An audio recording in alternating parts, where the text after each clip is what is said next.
Hi everyone, welcome back to JS homely hub. So friends, ఇంట్లో కూరగాయలు లేనప్పుడు ఏం కది చేయాలని ఆలోచించుకునేటప్పుడు మేమైతే పప్పుచారైనా రసం అయినా పెడతాం కదండి. దానికైతే నంచుకోవడానికి మటన్ షామీ కబాబ్ అయితే ఎలా చేయాలో చూపిస్తాను రండి ఫ్రెండ్స్. దానికోసం అయితే 1/2 కిలో బోన్లెస్ మటన్ అయితే తీసుకోవాలి ఫ్రెండ్స్. తీసుకొని శుభ్రంగా కడిగి కుక్కర్లో అయితే వేసుకోవాలి. దాంట్లోనే 100 గ్రామ్ పచ్చిశనగపప్పును శుభ్రంగా కడిగి నానబెట్టుకొని అది కూడా వేయాలండి. దాంట్లో ఒక ఉల్లిపాయలు పొడవుగా కట్ చేసి అది వేయాలి. 7-8 వచ్చి పచ్చిమిర్చి, 2 స్పూన్ల కారం, 1 స్పూన్ వచ్చి ధనియా పౌడర్, పసుపు, ఇంకా వాటర్, అల్లం వెల్లుల్లి పేస్ట్, ఇంకా మిరియాలు, షాజీరా, చెక్క, లవంగ, ఇలాచి ఇవి కూడా పౌడర్ చేసి ఆ పౌడర్ వేసుకోవాలండి. ఇంకా 1 స్పూన్ వచ్చి ఆయిల్, రుచికి సరిపడినంత ఉప్పు వేసి వాటర్ బాగా కలుపుకొని మూత పెట్టి 8 విజిల్స్ అయితే రానివ్వాలండి. విజిల్స్ వచ్చిన తర్వాత స్టవ్ అయితే ఆఫ్ చేసేసి ప్రెజర్ పోయిన తర్వాత మూత తీసి ఇలా వాటర్ అంతా ఇంకిపోయేంత వరకు స్టవ్ మీద హై ఫ్లేమ్ మీద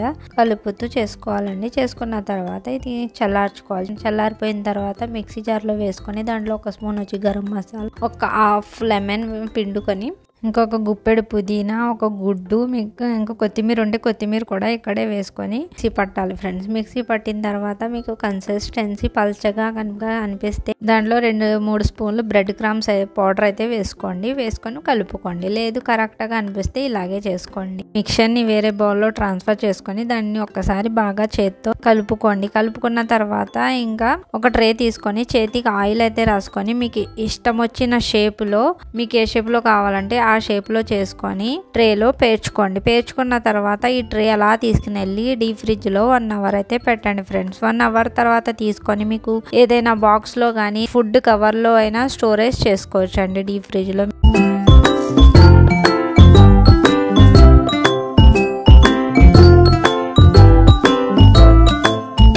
మీకు ఎప్పుడు కావాలంటే అప్పుడు తీసుకొని 2 టేబుల్ స్పూన్ ఆయిల్ వేసుకొని ఇలా షాలో ఫ్రై అయితే చేసుకోవాలండి. నేను నువ్వుల నూనె వేసాను, అది పిల్లల గురించి అని కొద్దిగా ఆయిల్ అయితే ఎక్కువ వేసాను ఫ్రెండ్స్. మీరైతే కొద్దిగా ఇంకా తక్కువ వేసుకోవచ్చండి. ఇలా షాలో ఫ్రై చేసుకొని మా చిన్నదానికైతే ఇలాంటి రెసిపీస్ అంటే చాలా ఇష్టం అండి. పప్పుచారు కాసాను ఆ రోజు అయితే పప్పుచారులో నంచి తినిపిస్తున్నానండి.